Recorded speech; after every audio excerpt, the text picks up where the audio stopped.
Friends 2025 England టూర్లో శుభ్మన్ గిల్ చెలరేగిపోతున్నాడు. ఈ ఫామ్తో మిగతా 3 టెస్టుల్లోనూ కొనసాగితే గిల్కి 95 ఏళ్ల రికార్డు బ్రేక్ చేసే అవకాశం ఉంది. ఇప్పటికే గిల్ మొదటి 2 టెస్టుల్లోనే 3 సెంచరీలతో 585 పరుగులు చేశాడు. యావరేజ్ అయితే ఏకంగా 146.25. ప్రస్తుతం సిరీస్లో టాప్ స్కోరర్గా ఉన్నాడు.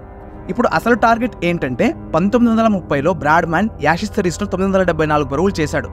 ఆ రికార్డు 95 ఏళ్ళుగా ఎవ్వరూ బ్రేక్ చేయలేదు. బ్రాడ్మ్యాన్ ఆ సిరీస్లో 4 సెంచరీలు కూడా చేశాడు.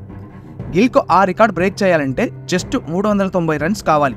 అతను ఫామ్లో ఉన్నాడు కాబట్టి ఇది అంత కష్టంగా అనిపించదు. అంతేకాదు మరో 425 రన్స్ చేస్తే టెస్ట్ సిరీస్లో 1000 పరుగులు చేసిన ఫస్ట్ ప్లేయర్ అయిపోతాడు. ఇంకో ఇంట్రెస్టింగ్ విషయం ఏంటంటే భారత బ్యాటర్లలో ఒకే టెస్ట్ సిరీస్లో ఎక్కువ సెంచరీలు కొట్టిన రికార్డు గవాస్కర్ పేరిట ఉంది. అవి 4 సెంచరీలు. గిల్ ఇప్పటి వరకు ఈ సిరీస్లో 3 సెంచరీలు కొట్టేశాడు. ఇంకో 2 చేస్తే ఆ రికార్డు కూడా బ్రేక్ చేస్తాడు. ఇక భారత్ తరపున ఓ టెస్ట్ సిరీస్లో అత్యధిక పరుగులు చేసిన టాప్ 5 ఆటగాళ్ళు చూస్తే సునీల్ గవాస్కర్ 774 పరుగులు, తర్వాత కూడా సునీల్ గవాస్కర్ 732 పరుగులు, యశస్వి జైస్వాల్ 712 పరుగులు, విరాట్ కోహ్లీ 692 పరుగులు. గిల్ ప్రస్తుతం 585 పరుగులతో ఉన్నాడు. టాప్కు చేరాలంటే ఇంకా 190 పరుగులు మాత్రమే కావాలి.